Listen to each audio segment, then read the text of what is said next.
Boa tarde, bom dia, senhoras e senhores. Eu sou o jornalista Desidério Peron, da revista Insieme, e me sinto honrado pelo convite para mediar esse webinar, organizado por um grupo de estudos de advogados italo-brasileiros e italianos, dedicados às causas da cidadania italiana por direito de sangue ou não. Esta é uma transmissão bilíngue que está sendo emitida em português, com a tradução simultânea de Patrizia Cavallo para o italiano, com o apoio técnico de Lucas Chandon. O material em italiano está sendo veiculado nos canais YouTube e Facebook da revista Insieme. O material em português, mas também em italiano, através da plataforma Zoom. Durante os próximos 90 minutos, procuraremos aqui analisar os efeitos atuais de um ato do governo provisório da República Brasileira do distante 14 de dezembro de 1889, que declarou brasileiros todos os estrangeiros residentes no território nacional, naquilo que se convencionou chamar de a grande naturalização. Criticada pelos principais países europeus, inclusive pela própria Itália, essa grande naturalização passou a ser invocada quase 200 anos depois pela advocacia do Estado italiano para, sem sucesso, pelo menos até aqui, tentar negar a cidadania iuris sanguinis perante os tribunais italianos. Até que uma sentença a acolheu, negando assim a pretensão de um ítalo-brasileiro com base na grande naturalização. O fato passou a gerar preocupação no meio jurídico ítalo-brasileiro, que se mobilizou na busca de argumentos à luz da história e do direito internacional, para embasar a argumentação contrária à tese defendida pela advocacia do Estado italiano, que, na quadra atual, contraria, inclusive, decisões antigas da própria justiça italiana. Feliz ou infelizmente, os processos que estavam com audiência marcada para amanhã em Roma foram adiados. Sem que o assunto deva constituir motivo de alarme, mantém-se, entretanto, a preocupação de que a decisão de primeiro grau venha a se repetir, contribuindo, assim, para uma eventual jurisprudência contrária à pretensão de milhares de ítalo-descendentes, cujos ancestrais, principalmente esses que chegaram no Brasil antes daquele 15 de novembro de 1889. Falarão sobre o assunto nesse webinar pessoas diretamente envolvidas em causas da cidadania italiana aqui no Brasil. Os advogados Silvia Contestabile, da Itália, Cláudia Antonini e Cristiano Girardello, ambos do Brasil. O sociólogo e especialista em genealogia Daniel Tadoni, conforme foi anunciado, também participaria, mas à última hora ele ficou impossibilitado de participar por urgentes problemas de saúde na família. Lembro que, ao final, serão respondidas perguntas que nos forem encaminhadas durante este webinar. Eu passo agora, então, incontinenti a palavra ao advogado Cristiano Girardello, que, além de sua análise sobre as decisões judiciais italianas em relação à grande naturalização, em especial sobre a sentença da sezione Persona, Famiglia e Minorenni, suprirá em parte o conteúdo sobre o qual falaria Tadoni. O advogado Cristiano Girardello, é mestre em Direito pela Universidade de Minas Gerais e é autor de extenso estudo sobre a matéria que foi publicado agora recentemente na edição deste mês da revista Insieme. Com a palavra, então, o advogado Girardello. Boa tarde. Peron, nós só vamos fazer uma pequena inversão. A Cláudia vai introduzir o tema e a Silvia vai dar o panorama italiano. Eu vou ficar por último na ordem de falas, Então, agradeço suas palavras e a apresentação, mas eu vou repassar para a Cláudia, nós vamos fazer essa inversãozinha. É necessário, então, que eu diga que a Cláudia é também advogada, a Cláudia Antonini, ela se ocupará de aspectos sociopolíticos decorrentes desse novo horizonte aí que se funde com as já conhecidas manobras consulares obstrucionistas para negar ou dificultar o reconhecimento da cidadania italiana iuris sanguinis, a esta que é a maior comunidade italo-descendente de todo o mundo. Além de advogada, Cláudia Antonini é tradutora pública juramentada e, juntamente com seu colega Cristiano Girardello, é organizadora desse webinar. Obrigada, Peron, Cristiano, Silvia, uma boa tarde a todos no Brasil, boa noite a todos na Itália. Eu gostaria de iniciar por aquilo que está no coração aqui de nós todos aqui, italo-descendentes que compomos essa mesa. Eu gostaria de iniciar com a leitura de um pequeno trecho que a seguir eu vou comentar. A ideia da Itália mãe, de vê-la, conhecê-la, tocá-la, na forma de um passaporte ou um certificado de cidadania, enfim, de tê-la como mãe protetora e espiritual, de ser reconhecido como filho, o poder dizer, eu sobrevivi, eu carrego teu sangue nas veias, pronuncio palavras do teu idioma que guardo no meu coração como um código secreto para que identifiques o teu filho que tem saudade. Esta ideia, este desejo, representa ainda, ou cada vez mais, uma longa e tumultuada espera. Temos saudade da nossa própria história, dos ancestrais, cujo rosto não conhecemos, mas o DNA, no nosso sangue, nos registra italianos. No subconsciente, guardamos a imagem da mãe que chora ao ver o filho partir e nunca mais voltar. Mães que morreram na Itália chamando os filhos pelo nome.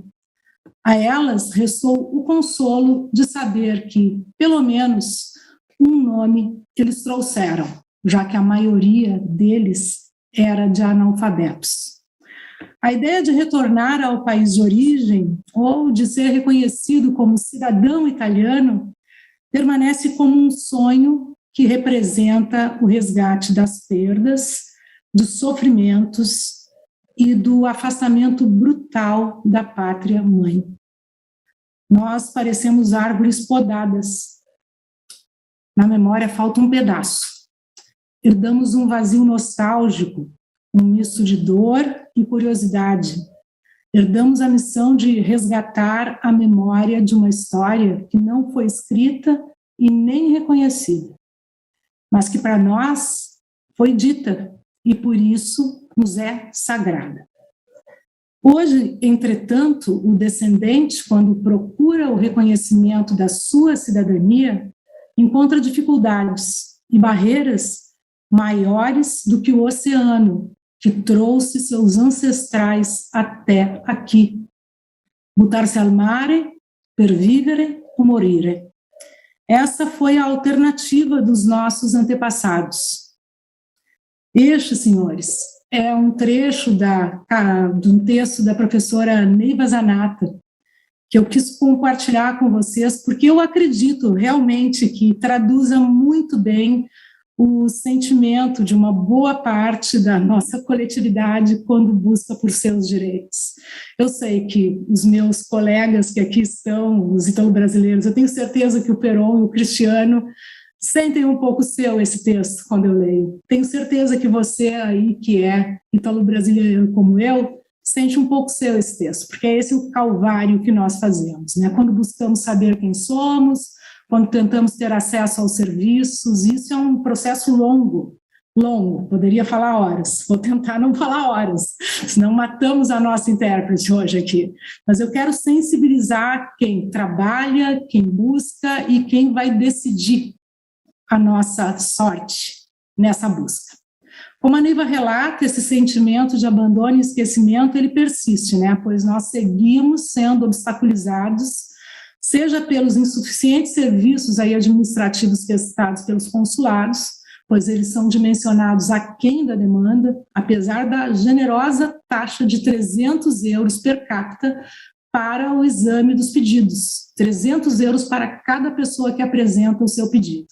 E agora também pelo Poder Judiciário, né, esse Poder Judiciário italiano que traz à tona uma tese que a própria Itália, em 1907, como dito, vai ser dito depois pelos colegas, já havia rechaçado. A Itália esqueceu do sangue e da história dos seus filhos. E agora a Avvocatura dello Stato descontextualiza a lei brasileira para empregar a tese da grande naturalização. Mas vamos pensar, o que sabem a população e os políticos italianos sobre a grande emigração, sobre esse enorme grupo de italianos que deixou o país? Números enormes, 600 mil ao ano, que esvaziaram a Itália, o norte da Itália, todas as regiões de onde provém a nossa imigração. A Itália, um país que vive da sua imagem, do seu turismo, da exportação das suas excelências tecnológicas, gastronômicas, artísticas, vive do poder dessa imigração, senhores. É ela que faz girar a roda, é esse elo que faz girar a roda, a busca da própria identidade, da autoestima. A gente compra o que é italiano porque a gente quer voltar a ter esse pedaço da Itália, no queijo, no vinho, na roupa, na tecnologia, na arte, na língua, os cursos de italiano, em tudo.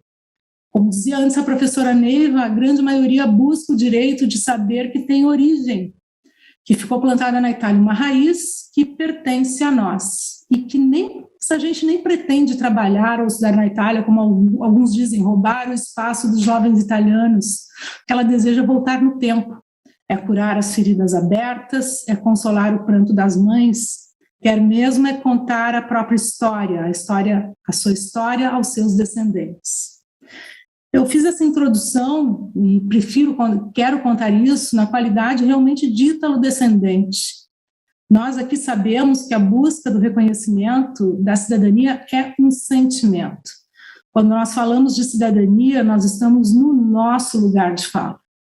O processo para um ítalo-descendente, que almeja o reconhecimento, é muito mais do que busca de nacionalidade, é muito mais do que tutela de direitos, é muito mais do que passaporte, mesmo que às vezes nasça só como isso, quero ir para os Estados Unidos sem visto, mas é muito mais. Ao fim e ao cabo, torna-se sempre e inexoravelmente um percurso de autoconhecimento, de resgate. Então, tem que ser entendido que é sempre um processo que deixa as pessoas muito sensíveis. Nós temos aqui no Brasil cerca de 30 milhões de descendentes, de italianos que vivem no território brasileiro. Eu não digo descendentes, nós somos italianos, nós nascemos italianos, não admito ser tratada diverso disso, não admito que tratem nenhum desses descendentes diversamente. E uma enorme demanda reprimida, então, temos, né? Seja nos consulados, seja nos tribunais, além, é claro, de uma razoável quantidade de requerentes que fixam residência na Itália, ou seja, favorecendo o turismo, o movimento no país, né? Falam tão mal, né? Mas tudo isso gera riqueza para a Itália, não perdas, que buscam lá o reconhecimento, né, junto às prefeituras. Até pouco tempo não era nem comum o uso dos tribunais para alcançar esse pleito, né? Exceto nos casos com impedimentos administrativos, como, por exemplo, os descendentes de mulheres italianas, ou alguns outros impedimentos, mas daí as esperas ficaram enormes, né? 15 anos em alguns consulados, e daí a demanda cresceu, o pedido por um prazo razoável, aquele prazo previsto pelos decretos. É natural que crescesse. O processo de reconhecimento da nacionalidade não apresenta uma grande complexidade. Ele nasce administrativo, e ele só migra para os tribunais em virtude do prazo excessivo, ou seja, em alguns casos, em virtude da ascendência feminina, outros impedimentos, mas em sua maioria ele é um processo extremamente simples.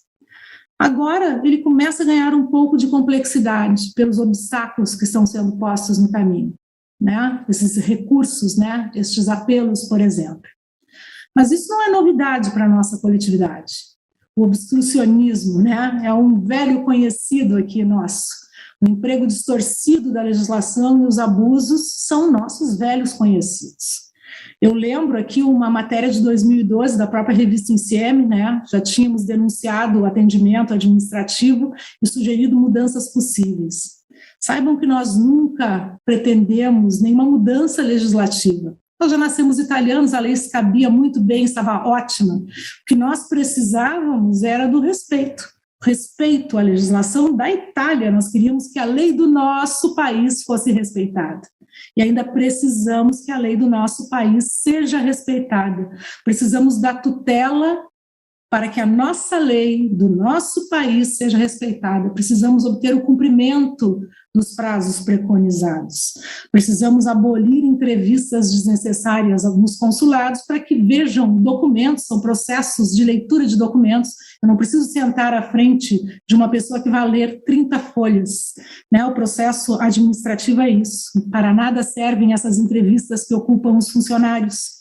Precisamos receber protocolo do que entregamos e depois some dentro dos consulados. Precisamos poder enviar, como na Itália, documentos pelo correio ou eletronicamente. Precisamos receber recusas motivadas, como dizem os princípios aí da administração pública, né, para evitar o ir e vir repetido dos requerentes perdendo seu tempo. Precisamos ter acesso ao andamento dos processos com transparência. Não há transparência. Precisamos impedir omissões e ações abusivas. Esse momento se tornou muito marcante em 2012, porque ocorreu que um dos consulados emitiu um decreto. Vejam bem, senhores, um decreto que eu considero difamatório, hoje não mais público, foi retirado, né? Foi retirado o decreto de circulação, eu acho que o Peron recorda bem disso, né? Que ele dizia o seguinte, que ele não se obrigava a cumprir o prazo decretado para o reconhecimento da nacionalidade em virtude do ilegítimo comportamento dos nossos antepassados. Vejam bem, pessoas que vieram da fome, foram para colônias no interior do Rio Grande do Sul, de Santa Catarina, de São Paulo de Minas, afastados do seu país de origem, longe das autoridades brasileiras, que não foram registrar os filhos. Vejam bem, 3 dias de cavalo, sei lá quantos dias a pé, daí eles não foram no cartório registrar, tiveram um ilegítimo comportamento, estes antepassados, se comportaram mal. E da contrafazione di atti come prática comune. Então, que nós era normal a prática de produzir documentos falsos dos requerentes, dentro de um decreto dizendo que este era a prática, colocando todos os descendentes em um mesmo grupo. Somos todos criminosos, julgamos o todo por uma ação de 1 ou 2 pessoas, que é normal no mundo inteiro. Então, esse decreto surgiu e houve muita revolta aqui no Brasil. Julgando, então, publicamente, através de um decreto, toda a coletividade italiana no Brasil. Nesse momento, a maioria dos princípios basilares do direito administrativo italiano e brasileiro iam para o ralo, pelo menos para nós, né? Paulatinamente, então, a demora nos consulados piorou notavelmente e vislumbrou-se daí a possibilidade de pleitear na justiça um prazo razoável, que é aquele preconizado pelo decreto, para alcançar o próprio direito. Os primeiros processos junto ao Tribunal Ordinário de Roma duravam por volta de 6 meses, 8 meses, entre o ajuizamento da ação e a emissão do mandado. Hoje, em boa parte, os casos aumentaram bastante, né? Seja pela pandemia, seja pelo aumento de pedidos. E no final de 2019, pouco antes do início da pandemia, ou em concomitância ao início da pandemia, eis que surge um novo obstáculo. Para nós, descendentes de famílias que tiveram poucos obstáculos já, né? Temos, então, uma boa fatia aqui de imigrantes, em especial nos estados do Sul e no Espírito Santo, eu acredito, que desembarcar, o Tadoni poderia nos dizer isso bem, infelizmente desejamos lá sorte no problema que ele está enfrentando hoje, mas esses estados aí certamente eu acho que são os que são os mais atingidos, que desembarcaram no Brasil antes da República, e uma quantidade grande de filhos destes que nasceram antes de 1912, que seriam atingidos por estes apelos. Amanhã teríamos essas 3 audiências que consideramos importantes, né, as primeiras, assim, após o recesso na Itália. Colegas, então, italianos e brasileiros, e isso é muito importante, de muitos escritórios entenderam que era fundamental obter a rejeição total dos recursos na Corte de Apelo e evitar a consolidação de uma jurisprudência desfavorável em segundo grau, que pudesse ter efeitos negativos para todos, inclusive nos processos que estão em curso no primeiro grau, ou seja, no Tribunal Ordinário de Roma.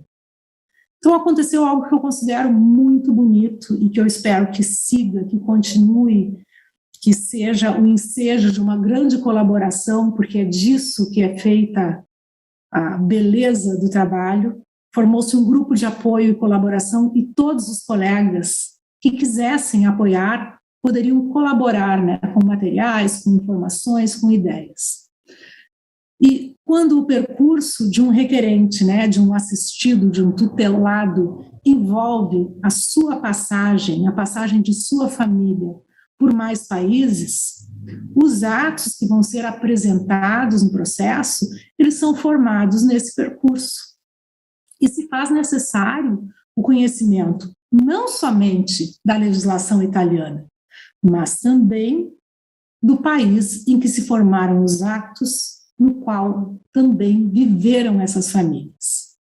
Por óbvio, temos que entender que a Lei de Registros Públicos brasileira, país que baseia a transmissão da nacionalidade ou a atribuição da nacionalidade no princípio ius sanguinis, ela é pensada de maneira diversa e contém pressupostos diversos daquela legislação correspondente que existe na Itália, que baseia a sua atribuição de nacionalidade pelo princípio do Brasil,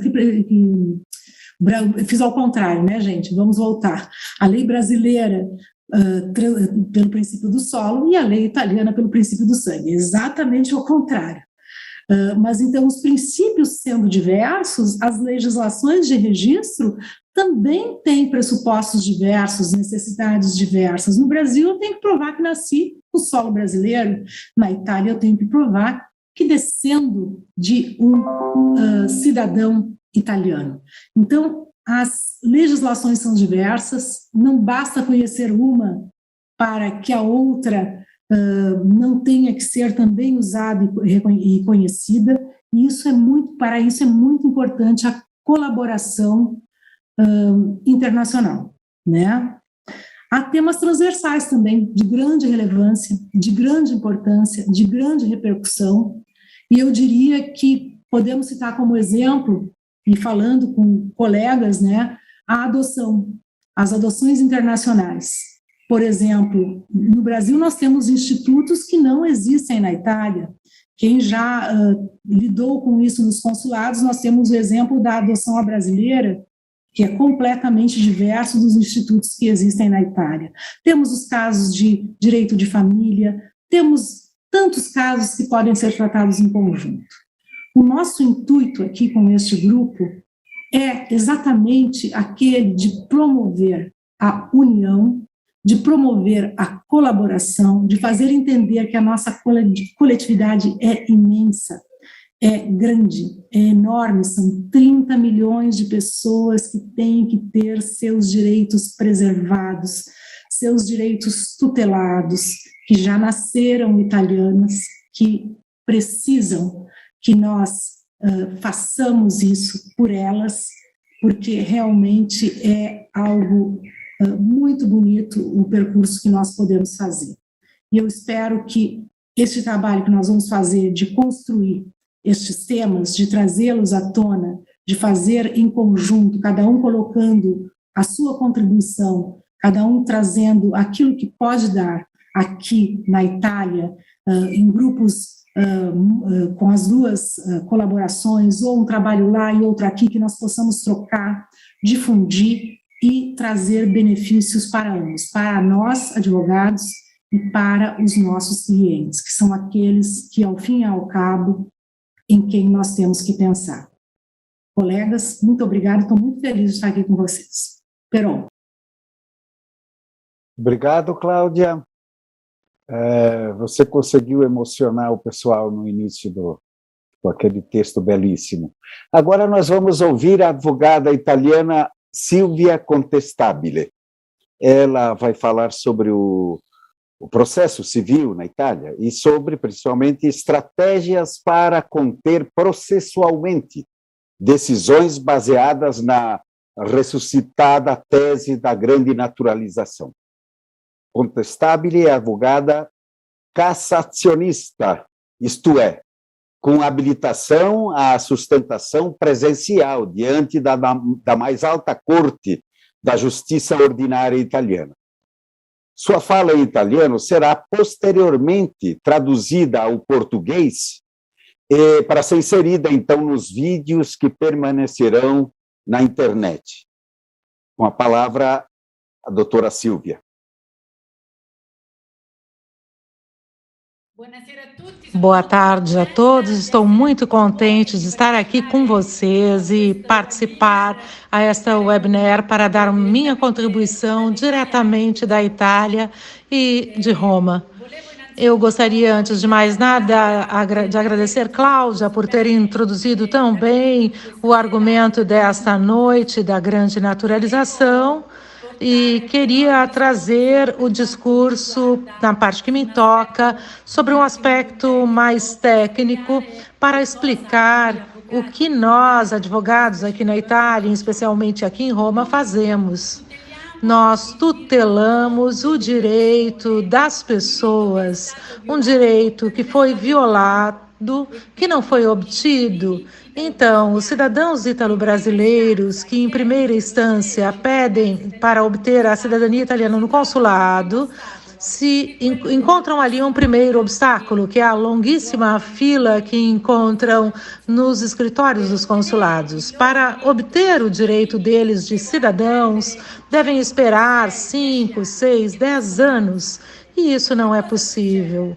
Então, o que acontece? Eles pedem para ter tutelado o direito de obtenção da cidadania.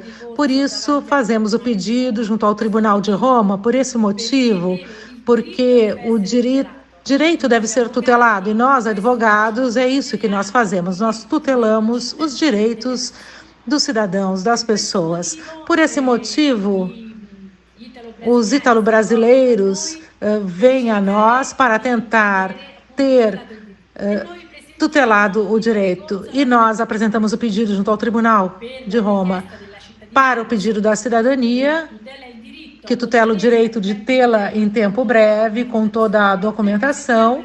Nós apresentamos o recurso junto ao Tribunal de Roma. O pedido baseado na Lei 702 bis é um processo sempre ordinário, simples, mas é breve. Então, deveríamos obter em pouco tempo, antes era muito mais breve o tempo, a sentença que declara a cidadania italiana dos requerentes. Em um primeiro momento, como dizia a Cláudia, até algum tempo atrás, o tempo para obter a cidadania italiana era de aproximadamente 1 ano, 6 meses. Agora, o tempo desde a apresentação do pedido até a fixação da audiência estão mais longos, um pouco por causa da pandemia e um pouco também porque o grande número de pedidos que há, nós chegamos entre 12 e 18 meses para ser fixada a primeira audiência.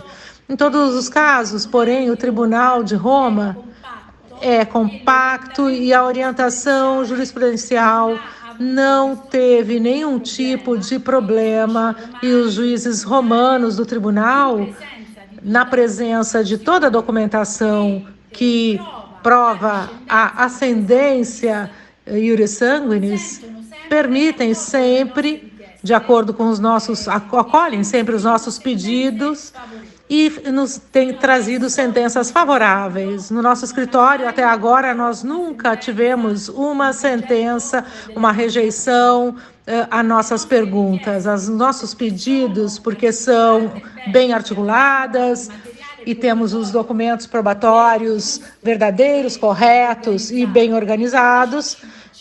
Por isso, os juízes sempre acolhem nossos pedidos, os juízes. O problema nasce com a Advocacia de Estado, que sempre tentou, também no primeiro grau, obstaculizar o nosso percurso, os nossos pedidos de cidadania. Até agora não teve nenhum êxito, os juízes sempre rejeitaram. Mas eu diria mais que isso, nas primeiras sentenças, por exemplo, de 3 ou 4 anos atrás, o Tribunal de Roma condenava a Advocacia de Estado às despesas legais por esse tipo de processo. Depois, com o advento da seção especializada para a imigração, e o Tribunal de Roma decidiu também, conforme nosso pedido, de não mais condenar a despesas do Ministério. Em todo caso, a este ponto, depois de ter tido todas essas sentenças favoráveis, a Advocacia de Estado e o Ministério do Interior pensaram em apelar nossas sentenças favoráveis na Corte de Apelo, falando, então, da famosa grande naturalização.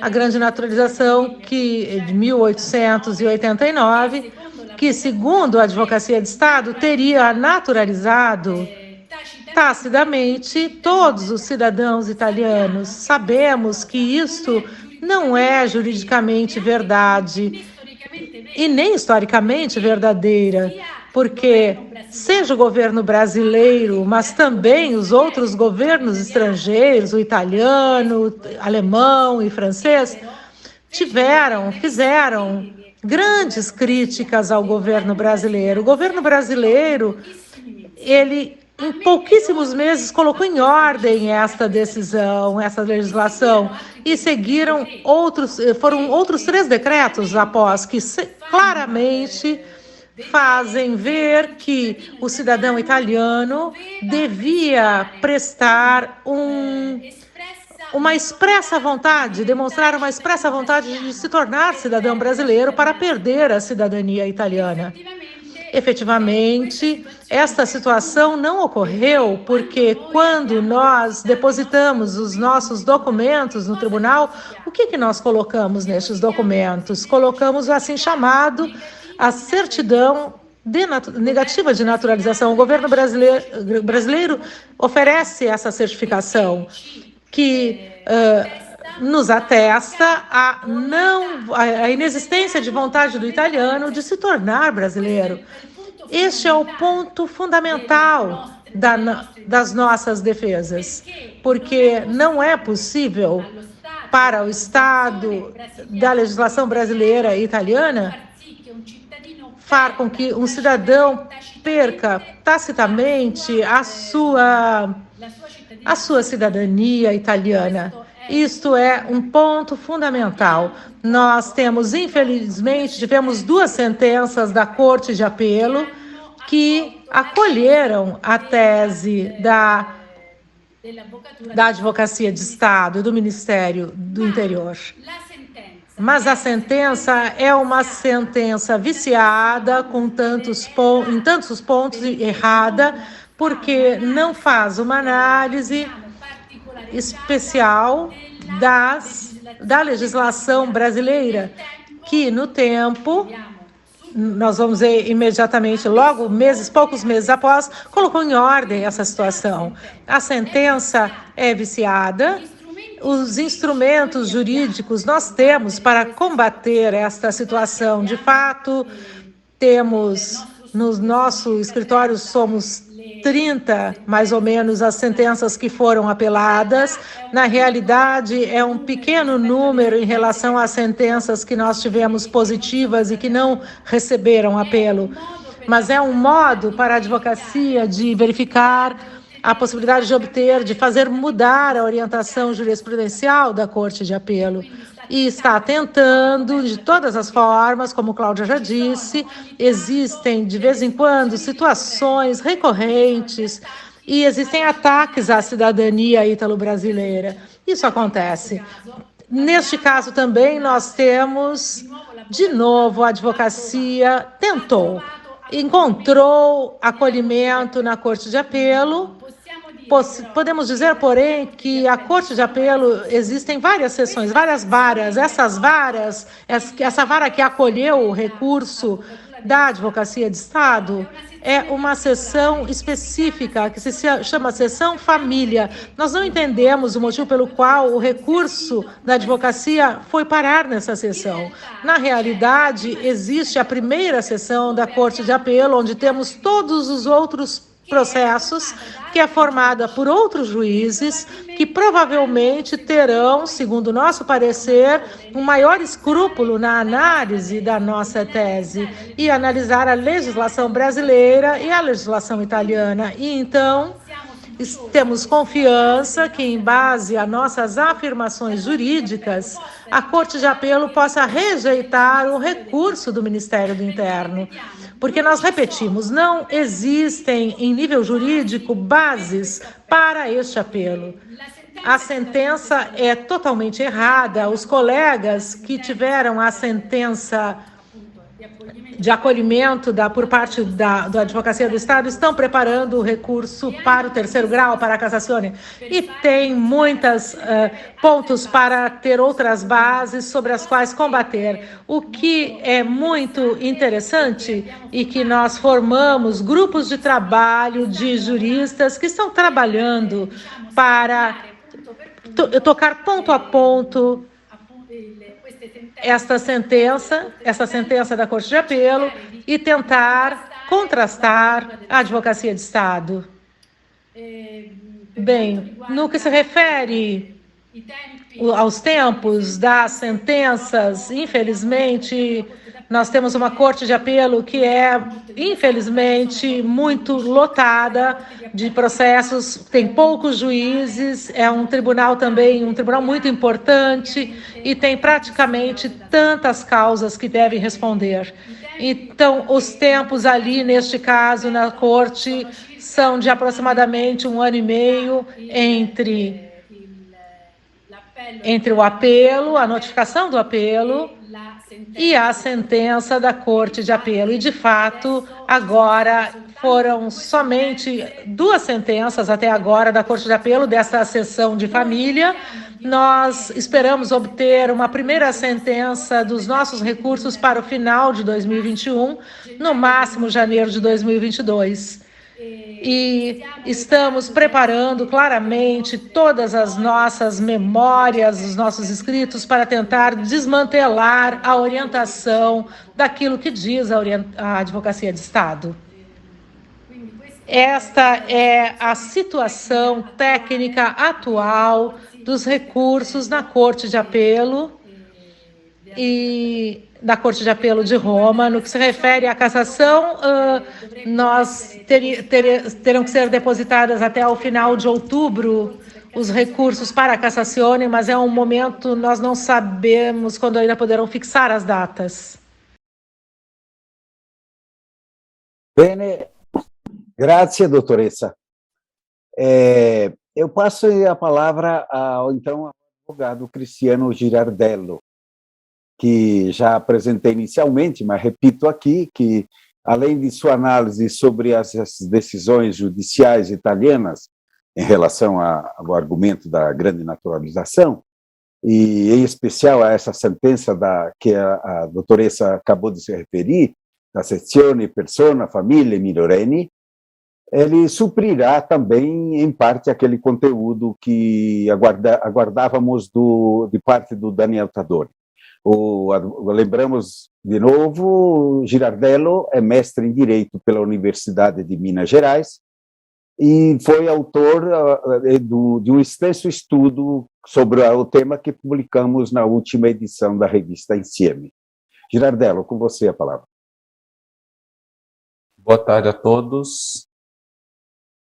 Dou os meus saudosos cumprimentos aos colegas todos que, de boa fé, de bom coração e a despeito de quaisquer diferenças, estão se coordenando academicamente, inclusive, né, porque o nosso interesse é prioritariamente acadêmico também, que é entender essas razões e contra-argumentá-las de forma correta, né, de acordo com o que a história conta, de acordo com o que o direito do tempo correto conta, né? Então, começo cumprimentando todos os colegas e, obviamente, os ouvintes, porque as pessoas que separam seu tempo, né, para nos ouvir são pessoas interessadas de uma maneira especial naquilo que temos a dizer, né? Então, começo por aí.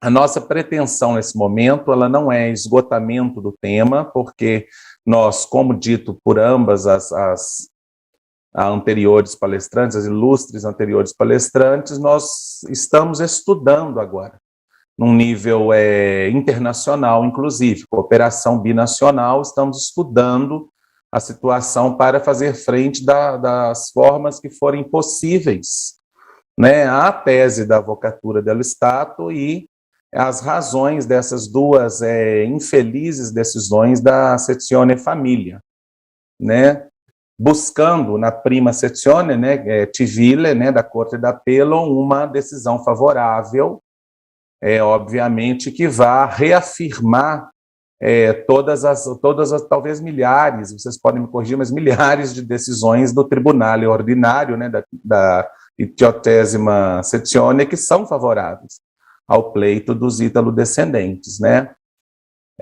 Eu vou compartilhar a tela, porque eu fiz alguns slidezinhos aqui. Eu vou compartilhar a própria tela, porque eu abri muita coisa, então não vou compartilhar janela por janela, não. A tela inteira eu vou modificando. Bom,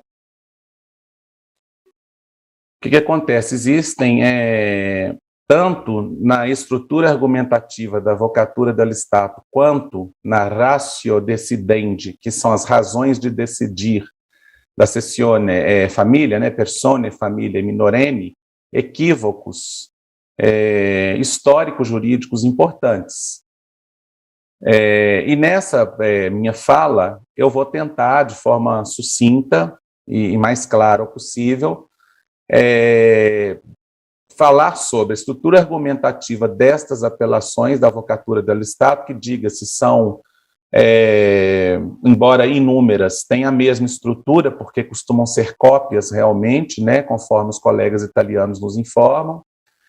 A própria estrutura da ratio decidendi, que são as razões de decidir dessas sentenças da Sezione Persone, e, na conclusão, um chamado para todos os interessados. Bom, se verifica o direito à cidadania dos requerentes a partir de uma linha de descendência legítima que se sustenta desde o dante causa, que é aquele que dá origem, né, ao direito, até os requerentes. Uma das causas, um dos impedimentos ao pleito dos requerentes é uma interrupção da linha de descendência pela perda da cidadania italiana. Quando a gente fala desses requerentes, nós estamos falando de regimes legais, regimes jurídicos que são anteriores à atual lei, que é a 91 de 92. Nós estamos falando do Código Civil de 1865 e da lei imediatamente posterior, que é a 555 de 1912. Todas essas, ambas as leis, vão tratar das causas de perda da cidadania italiana. No Código Civil de 65, nós temos essas três hipóteses aí. Como eu digo, não pretendo ser exaustivo, tá? Então podem haver outras hipóteses, mas as que interessam ao nosso pleito, ao nosso caso, tá? Para que o ouvinte fique contextualizado. Então, o que interessa a nós temos essas três hipóteses no Código Civil de 65, que é a renúncia expressa do italiano, tá? Feita diante do Ufficiale di Stato Civile, conforme está escrito no Código, a obtenção de uma cidadania estrangeira, de uma outra nacionalidade, de uma nacionalidade estrangeira, e o aceite ou aceitação de um emprego público, né, de governo estrangeiro, ou a partir da prestação de serviço militar perante uma potência, um Estado estrangeiro. O Código Civil de 65 trazia essas três hipóteses. Como naquele contexto existia um movimento emigratório gigantesco, descomunal, na Itália, e há estudos importantíssimos que mostram que a imigração na Itália, ela não se deve só às questões ordinárias que são postas em geral, que é dificuldades econômicas, financeiras, a fome, no caso do Vêneto, a anexação do Vêneto e a crise social, econômica e política que se seguiu, tá? Mas que mostram que havia, do ponto de vista do governo italiano da época e das elites italianas, e a Cláudia falou maravilhosamente bem sobre isso na fala dela, no painel dela, havia uma verdadeira indústria da imigração na Itália naquela época, de forma que há estudos importantes que demonstram que a própria industrialização da Itália, o capital inicial, o capital originário para a industrialização da Itália, teve como base a indústria da imigração. Então, assim, só para fazer um gancho com o que a Cláudia falou, de repente são os nossos pobres bisavós, avós, tataravós, trisavós, que, inseridos nessa indústria da imigração, formaram o capital primário para a Itália, no início do século XX, iniciar o seu expansionismo imperialista e a própria industrialização. Portanto, há uma dívida histórica da Itália em relação aos nossos antepassados, mas isso é uma outra questão. Bom, mas é importante que notar o seguinte, que esse regime legal, ele não se modifica de uma hora para outra. Ele se modifica diante de um contexto em que havia um interesse, tanto do governo quanto das elites italianas, no destino dos emigrados, tá? Até por essas questões do próprio capitalismo, essas próprias questões econômico-financeiras, que muitos estudos comprovam isso, etc. e tal, mas não vamos entrar nisso. Então, quando essa lei ela é modificada, a ideia é que o cidadão italiano, mesmo aquele que havia emigrado no regime do Código Civil de 1865, não tenha perdido a sua cidadania. E isso fica muito claro quando a gente compara os textos legais. Por isso, esse slide. A gente vê, por exemplo, olha, que no Código Civil, pegamos a hipótese segunda, no Código Civil de 65, obtenção de uma cidadania estrangeira. Como que aparece na Lei 555? Quem espontaneamente adquire uma cidadania estrangeira, ou seja, é o governo italiano e a comunidade italiana do exterior reagindo tanto ao ius solis dos países da época, né, de ingresso de imigrantes, o Brasil dentre eles, aliás, o principal, inclusive, pelo menos para o norte da Itália, para o sul será os Estados Unidos. Eu estou falando muito alto? Muito rápido? Eu vou tentar falar mais baixo, mais lento. Então, mais lentamente. Então,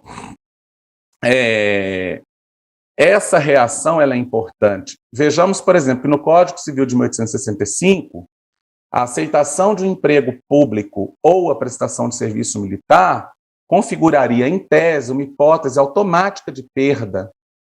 Olha a reação da comunidade italiana no exterior e do próprio governo italiano, com a revogação dessa hipótese por uma lei de 1901. E quando essa hipótese é reintroduzida na Lei 555, vejam que ela deixa de ser uma hipótese automática de perda. Porque o que diz na Lei 555? Quem, havendo aceitado o emprego do governo estrangeiro ou tendo entrado no serviço militar de potência estrangeira, ali persista, não obstante a intimação do governo italiano de abandonar dentro de um termo fixado pelo próprio Estado. Ou seja, nós não temos, na verdade, hipóteses automáticas de perda da cidadania italiana. Tá? Nem no regime de 65, essa hipótese 3 poderia ser chamada de uma hipótese automática, mas foi rapidamente revogada, e muito menos no regime da Lei 555. Vejamos que a renúncia, a hipótese de renúncia, que desaparece lá no Código de 65, ela também ganha uma nova roupagem na Lei 555, trazendo seus efeitos prioritariamente para o passado. Uma coisa que os juristas precisam aprender, e eu, graças a Deus, aprendi isso com meus grandes professores, é que a matéria do jurista é prioritariamente a lei. Então, antes da gente ler doutrina ou ouvir opiniões de doutos, sabedores daquele assunto, a gente deve ir no texto legal. Vejamos o que diz na hipótese: quem, tendo adquirido sem concurso de sua vontade própria, de vontade própria, uma cidadania estrangeira, declare renunciar à cidadania italiana. Vejamos que a lei poderia ter falado simplesmente assim: quem declare de renunciar à cidadania italiana e estabeleça ou tenha estabelecido no exterior a própria residência. A lei não fala isso. Ela traz um condicional que leva os efeitos dessa lei para o passado. Quando ela fala quem tendo adquirido, ou seja, essa lei ela é modificada exatamente para fazer frente, o regime da cidadania é modificado exatamente para fazer frente às necessidades do Estado italiano diante desses países que criaram. O Brasil não foi o único que tentou fazer isso, tem vários no direito internacional, vários países de perfil imigratório que fizeram isso, tentaram criar naturalizações em massa. O Brasil não foi o primeiro nem o último. Então, é uma reação do Estado italiano da época, é uma reação da própria comunidade italiana da época a esse tipo de naturalização. Tá? E nós precisamos nos perguntar, inclusive, se essa naturalização, conforme delineada pela avocatura nos argumentos da avocatura do Estado, de fato aconteceu no Brasil. Nós vemos que numa análise histórica ela não aconteceu, nós vamos ver isso um pouquinho mais para frente. Bom, então, quando o Ministério dela Interno se manifesta dizendo, em 2009, que não há solução de continuidade entre as leis que tratam da cidadania, o Ministério do Interno está levando em consideração uma característica, uma ação, digamos assim, que deve ser necessariamente tomada a todo intérprete da lei, das leis, interpretá-las dentro de seu contexto, não só de seu contexto sistêmico, falando-se em termos legais, né, dentro do sistema jurídico como um todo, mas também do seu contexto histórico. Então, para quem não sabe, o que é a solução de continuidade? A solução de continuidade é quando acontece entre determinadas realidades uma interrupção, tá? Então, a gente fala que não há solução de continuidade quando não há interrupção entre duas determinadas realidades.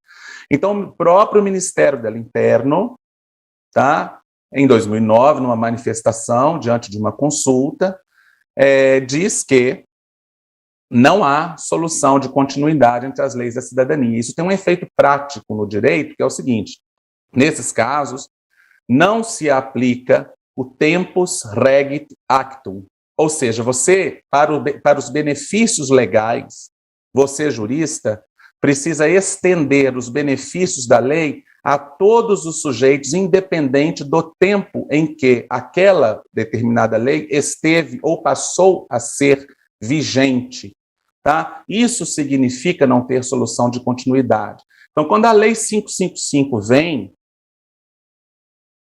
os benefícios da Lei 555, eles são extensíveis, por razões de justiça, aos emigrados anteriores à vigência da lei de 1912 e aos seus filhos. Por quê?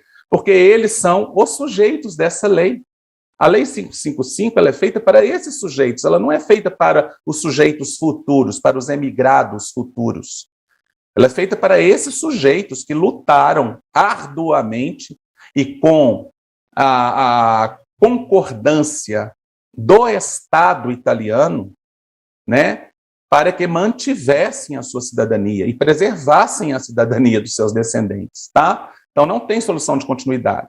Um outro reflexo é que quando a gente vê a Circolare Capa Ventotto, né, do Ministério dell'Interno, a lista de documentos, a gente vê que a Capa Ventotto traz uma única hipótese de interrupção da linha, de perda, a naturalização expressa da antecausa. Tá? Tanto é que ela só pede, além dos documentos, dos registros que demonstrem a linha de descendência, ela só pede que se apresente um certificado negativo de naturalização, um documento do país estrangeiro que comprove que aquele ascendente, o da antecausa, não se naturalizou. Ou seja, a lógica dessa lei é que somente a naturalização expressa pode interromper a linha, tá? Bom, como que a Avocatura dello Stato vai estruturar os seus argumentos nos apelos que estão sendo apresentados, né? Ela vai falar, primeiro, para que a linha de descendência não seja considerada interrompida, não pode ter ocorrido uma naturalização de massas. Segundo, que no Brasil aconteceu uma naturalização de massas, né, que é o famoso decreto da grande naturalização, 58A, de 14 de dezembro de 1899. Terceiro, ela vai falar que no regime do Codice Civile de 1865, o artigo 2º, a coma 2, prevê a perda automática da cidadania em caso de obtenção de uma cidadania estrangeira. Esse ponto foi resolvido pela Corte Partenopea, né, a Corte de Nápoles, em 1907, ao dizer que a obtenção precisa ser precedida de uma manifestação de vontade explícita do emigrado. Mas eles repristinam também esse argumento. Eles vão dizer que, muito embora a Itália tenha elaborado uma nova lei que permita a conservação da cidadania italiana, mesmo em face de uma naturalização de massas, ele está se referindo aqui ao artigo 7º da Lei 555, essa lei somente teria entrado em vigor em 1º de 7 de 1912, tendo efeito somente a partir dessa data. Eles também dirão que a Lei 555 não criou o direito à dupla cidadania, mas procrastinou a maioridade do nascido no exterior uma escolha entre duas nacionalidades, para dizer que aquele que nasceu pelo ius solis, depois de maior, deveria optar por uma ou outra cidadania, então, tendo optado, decairia do direito. Isso é completamente errado, nós vamos ver. Os pedidos feitos aos consulados no Brasil são verificados quanto à data de entrada do italiano do país. Nesse ponto, a Avocatura dello Stato mente descaradamente. Não faz parte do roteiro de nenhum consulado, nem da embaixada no Brasil, nenhum consulado, essa verificação. Por fim, eles vão dizer, e esse é o ponto que a Sezione Família acampou, vão dizer que a aquisição de uma cidadania estrangeira e a renúncia à cidadania italiana poderiam se dar de forma tácita, a depender do comportamento do italiano no país estrangeiro. Ou seja, deveria ser observado se o italiano ou gozou ou não de direitos civis e políticos, tá? A Sezione Família vai pegar esse ponto e vai decidir contrário com base nele. Bom, então nós vamos tentar apresentar de forma esquemática os contra-argumentos que nós até o momento levantamos para cada um desses pontos. Primeiro, diz a Avocatura que para que a linha de descendência seja considerada interrompida, não pode ter ocorrido uma naturalização de massas. Então a gente precisa fazer a primeira pergunta. Ocorreu uma naturalização de massas no Brasil? O Estado brasileiro, por meio de suas representações diplomáticas e de suas autoridades, admitiu ter ocorrido uma naturalização de massas no Brasil? Quando a gente entra nos anais, né, dessa época, nós vamos ver que, primeiro, que o Estado brasileiro sempre se posicionou contrariamente a esse entendimento, informando as legações estrangeiras de vários países europeus, inclusive da Itália, informando que a nacionalidade brasileira jamais foi imposta, mas aberta a todos que a almejassem. Tá? O Estado brasileiro nunca reconheceu ter havido uma naturalização de massas no país. Segundo lugar, é o seguinte, isso tem reflexos no direito internacional. O Estado italiano considerou nulo o decreto 58A, de forma que o entendimento, esse renovado entendimento, por via da cessione familia, defendido pela Avocatura dello Stato, fere a regra do direito internacional do stoppel, ou venire contra factum proprium, para a audiência entender o que é isso. Quando um Estado, por meio de autoridades constituídas, defende uma determinada posição diplomática, o Estado não pode reverter, contrariamente ou arbitrariamente, à legítima expectativa dos cidadãos ou dos nacionais ou dos interessados, ele não pode reverter o seu entendimento sem ser por dentro de um devido processo legislativo, tá? Então, se problema há com o represamento de milhões de ítalo-descendentes pelo mundo afora, é o legislativo italiano que deve resolver isso, não o executivo com manobras conhecidíssimas por todos nós, e muito menos o judiciário, acampando teses que não têm guarida jurídica, que são ilegítimas, como, por exemplo, essa tese levantada pela Avocatura dello Stato, com os argumentos que nós vimos, tá? Tem um documento que eu quero mostrar para a audiência, que é a resposta da alegação italiana. Não sei se vocês vão enxergar, o problema é que a tela fica cheia de coisa aqui. Deixa eu ver se eu consigo. É a resposta da alegação italiana. Vocês estão enxergando essa tela? Essa foi a resposta da alegação italiana a um contramemorando do governo brasileiro em 1891. Olha só o que diz o rei da Itália, tá? Aliás, o primeiro-ministro, o governo do rei. O governo do rei, o que ele diz? Ó, o governo do rei recebeu o contramemorando do governo provisório brasileiro sobre a questão da naturalização dos estrangeiros. As explicações dadas para justificar a recusa de modificação do decreto de 14 de dezembro não parecem ao governo italiano suficientes para desistir das representações contidas no memorando entregue ao Ministério Brasileiro, porque antes desse contramemorando, a alegação italiana, na figura do primeiro-ministro, né, é o governo do rei, já tinha apresentado ao governo brasileiro propostas de modificação do texto do artigo do texto do decreto 58A. E aí o Brasil responde que não vai modificar, dando aquela ideia, olha, nós não estamos obrigando ninguém a naturalizar, etc. e tal, e a Itália faz a tréplica, tá? Bom, vamos pular esse pedacinho aqui, que o importante aqui é o pedaço em que a Itália fala claramente que será considerado nulo. Vejamos aqui, ó.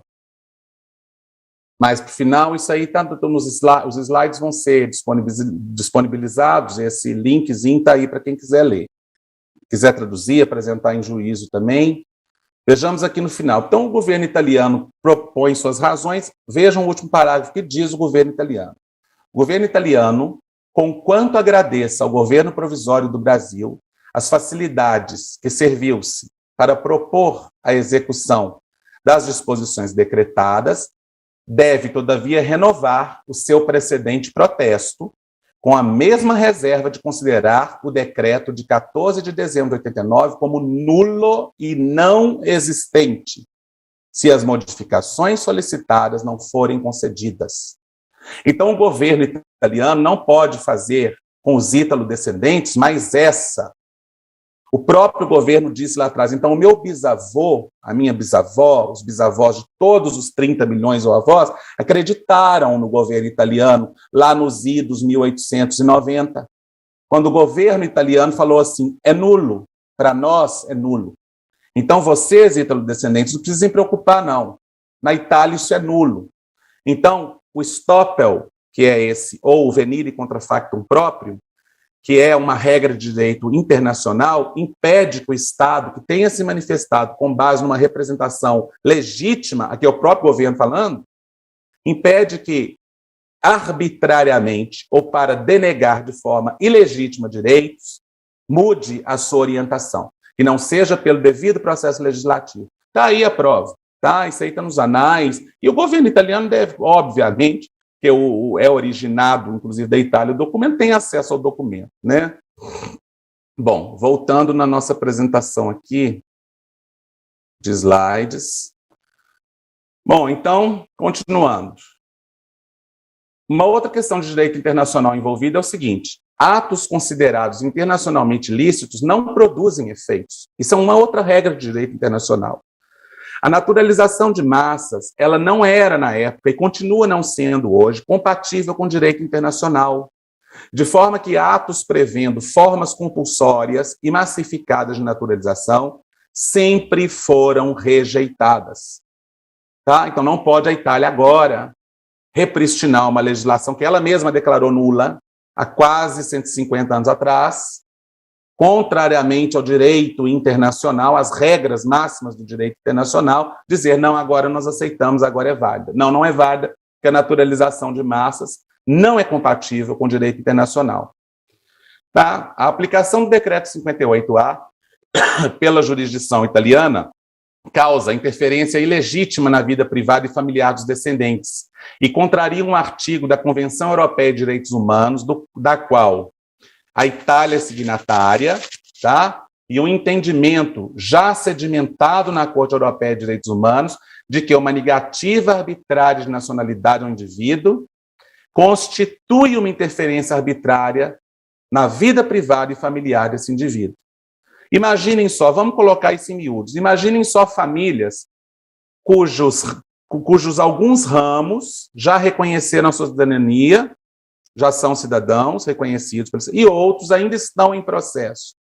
E acontece, isso é uma modificação arbitrária que fere o artigo 8º da Convenção Europeia de Direitos Humanos, porque nós vamos ter pessoas de uma mesma família arbitrariamente classificadas como ítalo-descendentes e outras não. E isso não pode acontecer, isso fere convenção internacional assinada pela Itália. Aqui vem o ponto central, é o que está discutido no artigo da Insieme. Agradeço ao Peron, especialmente mesmo a luta, deixo a todos os nossos ouvintes, assinem a revista, é a nossa fonte de informação. Eu não sei como o Peron, você até me desculpa, eu não sei como o Peron consegue levar à frente a revista com R$60 anuais de assinatura. É muito pouco, porque a gente tem de informação, de espaço. Depois de uma hora você até me explica isso, porque sinceramente eu não sei como você consegue essa façanha de liberar para a gente quase 200 páginas, todo santo mês, bilíngue, entendeu? É um esforço que é por amor, a gente vê isso, que não tem outra coisa a explicar que não seja. Eu agradeço ao Peron o espaço. Nós produzimos esse artigo, eu com a doutora Maria Estela Lamalfa, com a ajuda dela, produzimos esse artigo para ser publicado. O Peron, como sempre, nosso parceiro, nosso amigo, abre todas as portas. Esse é o ponto central. Aconteceu uma naturalização de massas no Brasil? Não aconteceu uma naturalização de massas no Brasil. Esse não era o interesse do governo provisório na época. É preciso estudar a história, é preciso estudar todos os decretos do governo provisório do Marechal Deodoro da Fonseca para falar sobre grande naturalização. O interesse do governo provisório era tornar eleitores segundo as conveniências das oligarquias locais, dos latifundiários, principalmente os paulistanos, estrangeiros que tivessem condições de votar segundo o primeiro regime eleitoral da era republicana, que está no decreto 200 do governo provisório. Então, o decreto 58A ele não pode ser lido desvinculado de outros decretos, especialmente o decreto 277D e o decreto 480, que eu trago em ipsis literis aqui para os nossos ouvintes. Vejamos o que diz na parte marcada. Diz no artigo 1º, as comissões municipais de alistamento eleitoral, que no prazo marcado para os respectivos trabalhos não puderem proceder ao confronto, qual que era o confronto? As comissões eleitorais iriam pegar o alistamento eleitoral e confrontar com as listas de estrangeiros do decreto 58A, que, em tese, teriam declarado a sua intenção de manter a nacionalidade originária. Tá? Esse é o confronto. Mas só que essas listas, elas não pegaram, elas não eram para pegar, elas não eram para funcionar. Tá? Então, o que o Marechal Deodoro permite ser feito? Ele sabe que esse confronto não vai funcionar, porque essas listas não foram feitas, nenhum município, na prática, estabeleceu essas listas. Então, ele fala assim, ao confronto das listas de estrangeiros qualificados eleitores pelas comissões distritais com os livros de declarações dos que não aderem à nacionalidade brasileira, incluirão no alistamento geral todos os nomes constantes nas mesmas listas, ou seja, o governo brasileiro abandona as declarações do decreto 58A e fala assim, alista todo mundo que pudesse ser alistado eleitor, tá? Agora vejamos o que interessa a nós. Esse fato, porém, não importa o reconhecimento da qualidade de cidadão brasileiro, a qual só será atribuída aos estrangeiros, que houverem requerido o alistamento, e 2, aos que, tendo sido alistados automaticamente, né, por ciência própria das comissões, independentemente de requerimento, reclamarem a entrega do título de eleitor. Então, não existiu naturalização de massas, nem tácita no Brasil.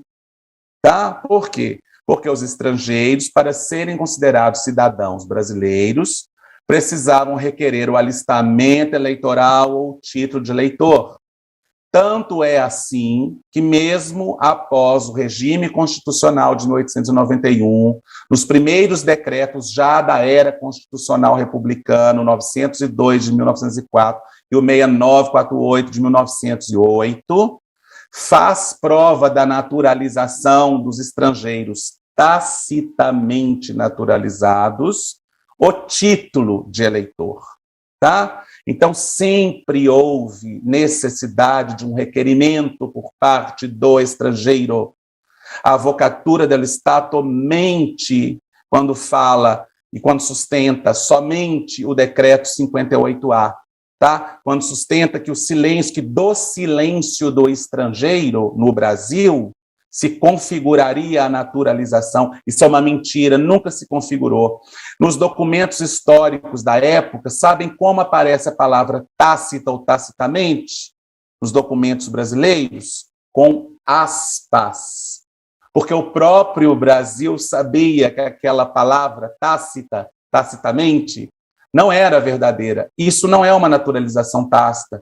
Isso é uma naturalização expressa, mitigada, em que o Estado brasileiro igualou o procedimento de naturalização ao próprio alistamento eleitoral ou à requisição do título de eleitor. Foi isto que aconteceu no Brasil entre 1889 e 1902, porque quando chega em 1902 um decreto do Congresso Nacional reinstitui um procedimento de naturalização, tá? Bom, continuando as razões da avocatura. A avocatura vai dizer, no regime do Código de Tchetville de 865, o artigo 11.2 prevê perda automática da cidadania italiana, em caso de obtenção de uma cidadania estrangeira. Não. Na época, o Estado italiano não admitia perda automática da cidadania. Ele não admitia em hipótese alguma, tanto que ele revoga o inciso 3, ou a coma 3 do artigo 11. Não, eles não admitem. Por quê? Porque nessa época, isso está no nosso parecer, no parecer que foi encomendado por 4 associações, nessa época não existia no direito internacional, no plano do direito internacional, normas que protegiam o indivíduo. Então, os indivíduos eles eram entendidos como sendo verdadeiras extensões do Estado, do qual eles faziam parte. Então, quando o Estado protegia os direitos de nacionalidade, ele estava protegendo a si próprio, o próprio Estado. A Itália simplesmente apaga do Código Civil de 65 a possibilidade de qualquer causa automática de perda da cidadania, tá? Na Legge 23, né, de 1901, eles revogam a coma 3 do artigo 11 do Código de Tchetville. É revogado. E quando eles reintroduzem uma hipótese análoga na Lei 555, eles fazem essa hipótese depender da intimação do italiano e decurso de prazo fixado pelo Estado para a concretização da perda da cidadania. Eu acho que quem leu as sentenças da Sessione Civile, da Sessione Família, já consegue antever aqui a absurdidade daquela sentença, tá? A juíza, naquela sentença, ela julga com um artigo revogado do Código Civil de 1865. Ela julga a causa com um artigo revogado. Tá? Esse artigo foi revogado em 1901. Tá? Ademais, todos conhecem, todos os poderes italianos, executivo, legislativo e judiciário, deram uma interpretação voluntarista e individualista para a palavra ottenuto, do Código Civil de 1865. Ou seja, que aquela obtenção, ela disse, de uma cidadania estrangeira, jamais poderia ser automática, jamais poderia ser compulsória. Ela tinha que depender da vontade expressa do italiano emigrado, tá? Nesse sentido. Esse ponto eu acho muito importante. Eles vão falar, né, que muito embora a Itália tenha elaborado uma nova lei que permitia a conservação da cidadania italiana, mesmo em face de uma naturalização de massas, essa lei, entrando em vigor somente em 1º/7, só teria efeitos a partir dessa data. O próprio texto da lei desmente a avocatura dello Stato. Quando nós vamos ao artigo 8º, coma 2, da Legge 555, de 1912, vê-se claramente a projeção dos efeitos dessa lei para o passado, porque a lei poderia ter dito somente assim, que dichiari di rinunciare alla cittadinanza italiana. Ela podia ter dito só isso. Como dizia a lei de 1865. Mas a lei faz o seguinte, que havendo acquistata, tá? Essa lei ela vem para socorrer os principais sujeitos dessa lei, que são aqueles estrangeiros que, organizados no exterior, lutaram diante do Estado italiano para que fosse modificado o regime da cidadania, para que viesse feito pelo parlamento uma lei orgânica da cidadania, em vista das incapacidades do Código Civil de 1865 de normatizar a matéria, de trazer o regime correto para a matéria. Tá? Então, essa lei tem como sujeitos os nossos dante causa, tem como sujeitos os nossos avós, bisavós, trisavós.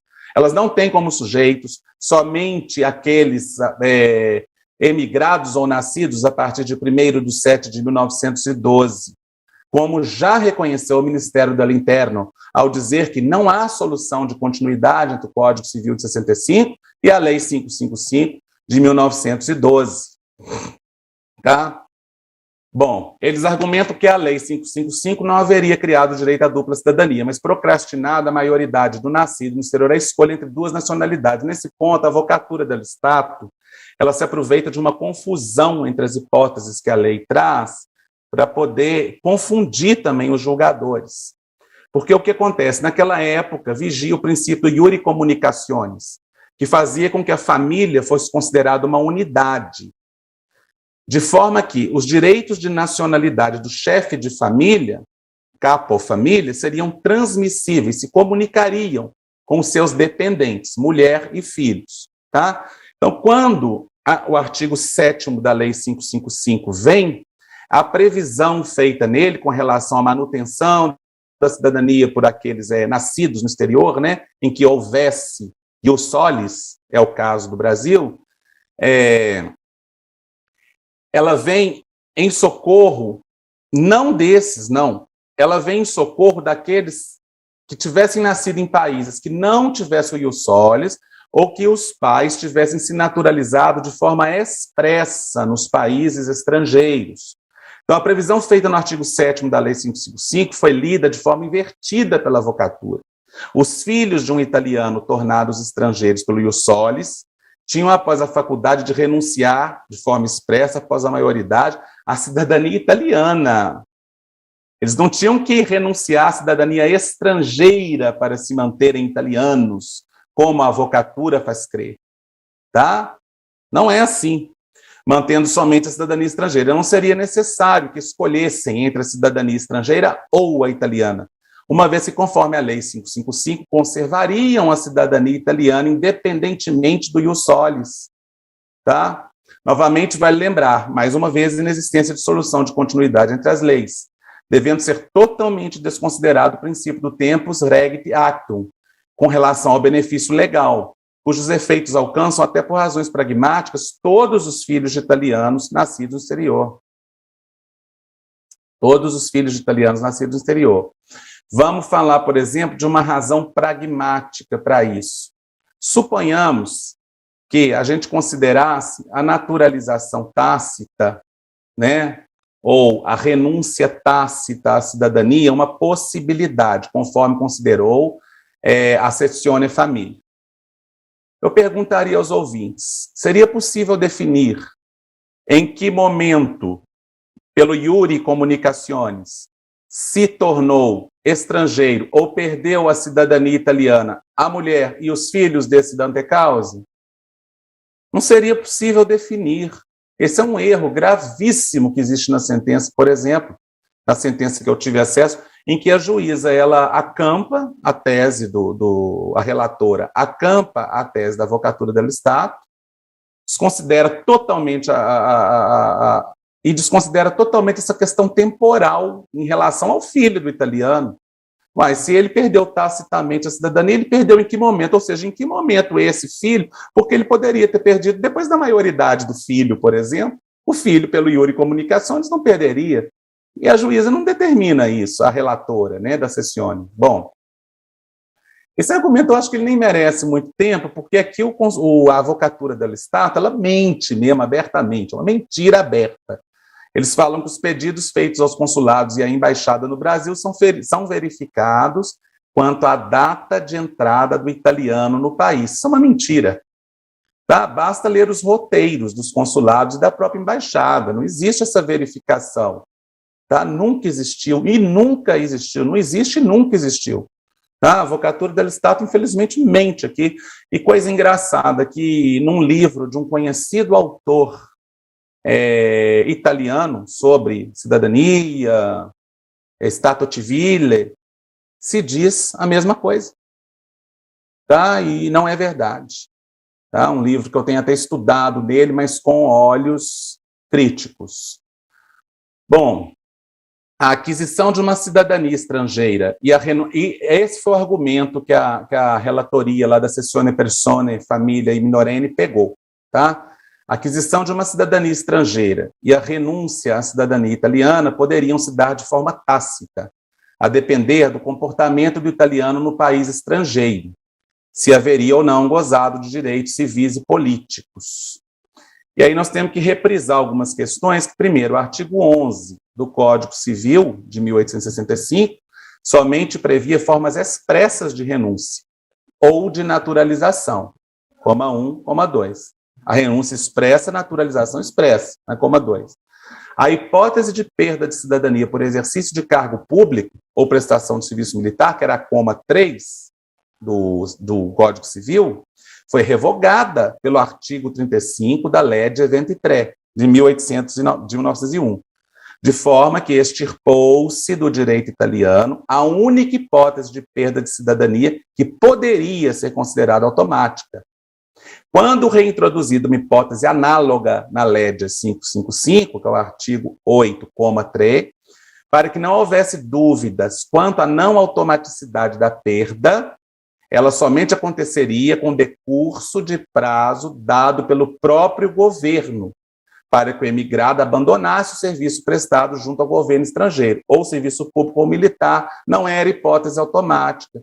Então, o governo italiano tinha que intimar o italiano, tudo bem, fiquei sabendo que o senhor, Giovanni, está prestando serviço na Câmara Municipal de Piuí, o senhor tem 6 meses para abandonar esse cargo, sob pena de perda da cidadania, tá bom? E aí passou 6 meses, passou 1 ano, passou os 3 meses, passou o prazo que o governo deu, aí se concretizaria a perda da cidadania. Ou seja, o Estado italiano rechaça todo o tempo qualquer hipótese automática de perda da cidadania, e isso tem tudo a ver com o direito internacional da época, tá?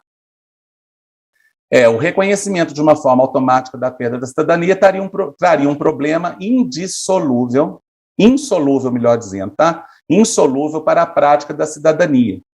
Tornar preciso o momento em que os filhos menores do italiano teriam perdido igualmente a sua própria cidadania. tá? A perda automática, ela não permite, primeiro, isso eu não coloquei aqui, ela não permite, primeiro, que o novo status civitatis, ou que a nova condição do status civitatis do italiano seja anotada pelos ufficiali di stato civile, tá? Esse é um problema, porque tem que haver a anotação, esse é um problema. Tá? E o segundo problema, no caso da cidadania específica, é assim, em que momento acontece? Se a perda é automática, em que momento ela se concretiza para eu poder definir o status civitatis dos filhos? Porque se ela se concretizou antes da maioridade, os filhos perderam juntos. Se depois da maioridade, não. Agora, como a perda é automática, como definir esse momento? Então, a Itália rechaça totalmente essa hipótese de perda automática, tanto que revoga o inciso 3 do artigo 11 do Código Civil de 1865. Tá? Mais uma vez, não há solução de continuidade entre as leis. E uma questão, a hipótese do artigo 9 da Lei 555, ela não se refere à perda da cidadania do menor em razão de naturalização tácita do dante causa, mas se for o caso, de naturalização expressa dele. O artigo 9 da Lei 555, ela traz para o filho menor que, pelo iure comunicações, eventualmente perdesse a sua cidadania em função da naturalização expressa do seu pai, a possibilidade de, após a maioridade, eleger, digamos assim, a cidadania italiana, tá? Num prazo decadencial de 1 ano, salvo melhor juízo, ou 2 anos. Não sei, isso aí tem que conferir no texto legal. Acontece que, ao contrário do que a Avocatura dello Stato faz, que é confundir a justiça a respeito dessa hipótese, essa hipótese jamais se refere ao ius solis. O que se refere ao ius solis é o artigo 7º da Lei 555, será mantida a cidadania estrangeira. Será mantida a cidadania italiana, independentemente do ius solis, podendo o menor, depois da maioridade, renunciar à cidadania italiana, não à cidadania estrangeira, para manter a italiana. Eu espero que os ouvintes estejam entendendo bem o que eu estou falando, senão vocês vejam várias vezes o vídeo. Então, a Avocatura dello Stato, ela quer confundir essas duas hipóteses, a do 7º com a do 9º. A do 9º. A Cláudia acabou de fazer um recadinho muito bonitinho para mim, em 5 minutinhos.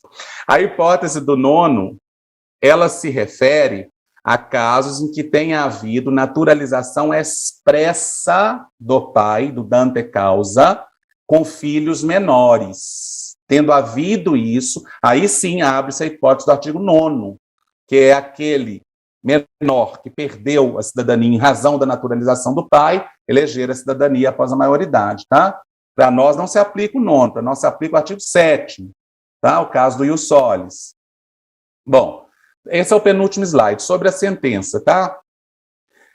A parte mais absurda da sentença é essa que está aí.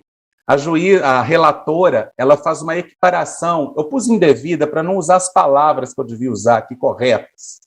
Ela faz uma equiparação indevida entre o exercício de cargo público e o exercício de qualquer atividade laborativa, dizendo que houve integração do italiano ao tecido social brasileiro pelo simples fato de ele ter trabalhado no Brasil. Isso é um absurdo, porque o que ela está dizendo é que os ítalo-descendentes deveriam ser mendigos ou morrer de fome no Brasil para que mantivessem a sua cidadania originária. Isso é um desrespeito com os nossos antepassados. Tá? O Estado italiano não pode manter uma coisa dessas, por respeito a nós que estamos aqui hoje, tá? E a memória dos nossos. Ela desconsidera de forma ilegítima a prova de não naturalização do dante causa. A CNN ela é rasgada pela juíza, um documento que conta com presunção de autenticidade e veracidade na Itália, conforme um tratado bilateral firmado entre o Brasil e a Itália. Já está internalizado na Itália, a Legge 336 de 93, o artigo 11. Não se pode desconsiderar a força probatória entre esses dois países, porque são tratados assinados por eles, tá? E internalizado em ambos. Ela inverte legitimamente o ônus de prova entre as partes, uma vez que deveria ser ônus do Ministério dela Interno desconstituir a força probatória da CNN, comprovando que o italiano teria gozado no Brasil, com efeito, direitos derivados da cidadania italiana. Então, a relatora, para poder decidir contrariamente, ela cria uma hipótese absurda de perda da cidadania que não está nas leis, que é a chamada renúncia tácita e presumida. Tá? Além da lei italiana não ter renúncia tácita, não trazer nenhuma das leis, nem a 65, nem a 555, trazer renúncia tácita, ela ainda presume a renúncia, porque a Avocatura dello Stato não faz prova nenhuma de que houve realmente o gozo de direitos, tá? Ela utiliza isso, segundo Giovanni Bonato, cooperador nosso, maravilhoso, ela utiliza um dispositivo de lei revogado para decidir o caso, e um dispositivo e isso, segundo Giovanni Bonato, pode dar problemas até do ponto de vista funcional. Essa relatora ela pode ser denunciada aos órgãos correicionais italianos por ter utilizado um dispositivo revogado de lei para negar o nosso direito, tá? A questão que eu já falei, ela não estabelece nenhum liame temporal que defina o status tivitatis do dante causa e, por consequência, do filho. Ela simplesmente não estabelece, tá? Ela utiliza o precedente de forma equivocada, pois são inaplicáveis ao caso sob julgamento. Ela traz um julgado da Cassazione, de descendentes de um ítalo, entre aspas, ítalo-libanês, onde aconteceu de fato uma naturalização expressa do libanês, tá? Mas não é o nosso caso é o Solis, nosso caso não é naturalização expressa versus, não é o artigo 9º, é o artigo 7º, tá? Da 555. Bom, e desconsidera a inexistência da solução de continuidade entre as leis. E, além disso, mesmo tentando fazer um recorte temporal que não seria aplicável, vejam só como é uma decisão pré-ordenada, porque ela faz um recorte temporal no inicinho da sentença, falando que vai utilizar o regime do Codice Civile por causa do ano de nascimento, etc. e tal. Mas quando ela vai decidir o caso do filho, que nasceu em 1903, ele era menor de idade. Ela já não considera esse recorte temporal para falar assim, peraí, se o filho era menor de idade, quando ele se tornou maior? Ele teria se tornado maior já na lei 555. Então, ela não consegue ser... ela é contraditória, ela não consegue ser consentânea nem com seus próprios argumentos. Tá? Então, esse é o último slide, terminar em 1 minuto. Eu queria deixar para todos uma palavrinha que é o seguinte: vamos lutar. Há razões para um pragmatismo advocatício na Itália, que são quais? Inexistência de um duplo grau de jurisdição, recurso e contestação por amostragem, o que façam que muitos advogados não queiram trabalhar o mérito das causas, tá? E que acham que tudo vai se resolver em questões processuais, ou que, me perdoem os ouvintes, ou que pouco se importam, inclusive, com quem são as famílias que serão sacrificadas ao final, tá? Desde que, das centenas de casos que eles pegam, eles estão recebendo por todos, né? Então, tanto faz como tanto fez 10 ou 20 ali morrerem no meio do caminho. Então, nós temos que tomar isso na nossa mão, o direito é nosso, tá? Nós temos cérebro para pensar, não vamos colocar o que nós temos de mais precioso. Foi a única coisa que eles deixaram para a gente, foi essa herança. Tá? No meu caso foi, porque eram pessoas muito pobres, sabe, Cláudio? Então, deixaram essa herança. Então, não vamos deixar a nossa única herança nas mãos de terceiros, que às vezes por razões econômicas, tá? Por razões de regras do jogo, vão ser pragmáticos e informar você aí, não, isso é loucura, isso é propaganda negativa, não é assim. Uma virada de jurisprudência pode ter, sim, um efeito negativo, pode ter um efeito espraiado em todo o sistema, não só no sistema judiciário, mas também no sistema administrativo, na Farnesina, tá? Então, nós precisamos lutar sim, tá? Lutar e botar na mão dos nossos advogados, botar os nossos argumentos, os nossos documentos, falar, doutor, eu quero no mérito, tá? Não quero o senhor falando que não, mas não tem chance, mas é muito... Não tem, mas é possível, pode acontecer com você. E se acontecer com você, para ir lá para a cassação, você vai desembolsar 10 mil euros adicionais. Você vai ter esse dinheiro? Não.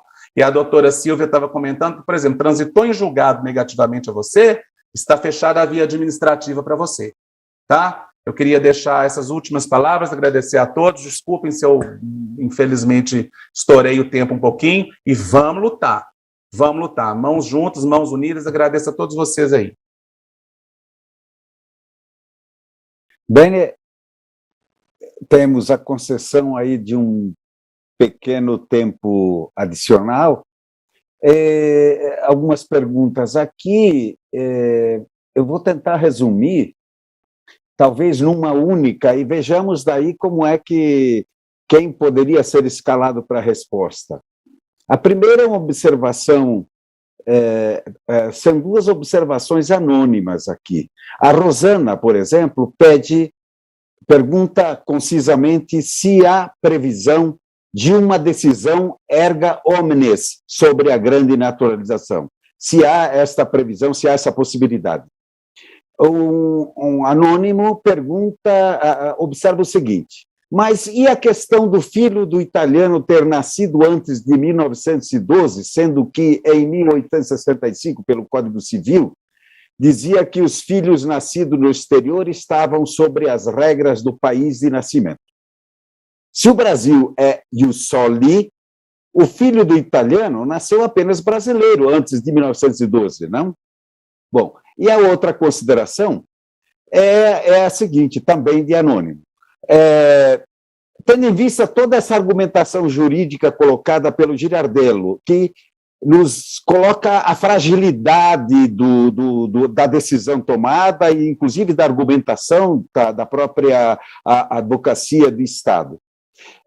Estaríamos diante de uma questão mais política, talvez, do que jurídica, e, nesse sentido, não teríamos que desenvolver também esforços, não apenas como está sendo organizado com essa iniciativa de despertar e organizar e concatenar o mundo jurídico, mas também lutarmos no fronte político, já que esta seria, tem todo o fumus, como é que dizem os advogados? O bom fumo, né? Existe o fumo de que a coisa está sendo ditada politicamente como uma extensão quase que do obstrucionismo que até agora vivíamos nos consulados. São essas três colocações, não sei, talvez poderíamos, cada um dentro da sua área, fazer um comentário final, né?